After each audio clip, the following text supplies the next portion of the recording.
જ્ઞાનેશ કુમારે દિલ્હી સ્થિત નિયંત્રણ કક્ષામાંથી મતદાનનું સઘન નિરીક્ષણ કર્યું. પ્રથમ વખત તમામ મતદાન મથકો પર સીસીટીવી દ્વારા રખાશે નજર. બિહારમાં વિધાનસભાની ચૂંટણીના પ્રથમ તબક્કાના મતદાન દરમિયાન દિલ્હી સ્થિત ભારતીય ચૂંટણી પંચ (ICIના નિયંત્રણ કક્ષમાંથી મુખ્ય ચૂંટણી કમિશનર જ્ઞાનેશ કુમાર અને અન્ય ઉચ્ચ અધિકારીઓએ સમગ્ર પ્રક્રિયા પર નજર રાખી હતી.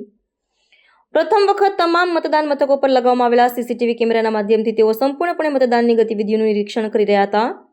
ચૂંટણી કમિશનર ડોક્ટર સુખબીરસિંહ સિંધુ અને ડોક્ટર વિવેક જોશી પણ આ દરમિયાન તેમની સાથે હાજર હતા. ચૂંટણી પંચના નિયંત્રણ કક્ષમાંથી મતદાનની ક્ષણે ક્ષણની જાણકારી મેળવીને કમિશનરોએ પારદર્શી અને મુક્ત ચૂંટણી પ્રક્રિયા સુનિશ્ચિત કરવા પર વિશેષ કેન્દ્રિત ધ્યાન કર્યું હતું.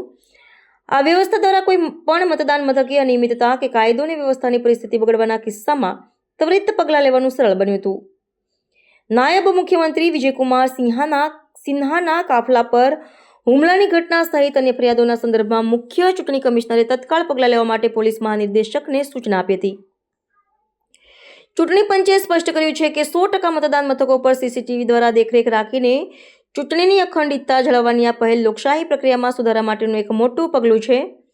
રાજ્યમાં પ્રથમ તબક્કાનું મતદાન શાંતિપૂર્ણ રીતે પૂર્ણ થાય અને મતદારોને સરળતાથી તેમના મતાધિકારનો ઉપયોગ કરી શકે તે સુનિશ્ચિત કરવા માટે આ સમગ્ર પંચ સક્રિય રહ્યું હતું અને હવે આગામી તબક્કાઓના મતદાન અને સુરક્ષા વ્યવસ્થાને લઈને આ પ્રકારના સઘન નિરીક્ષણ ચાલુ રાખવામાં આવશે.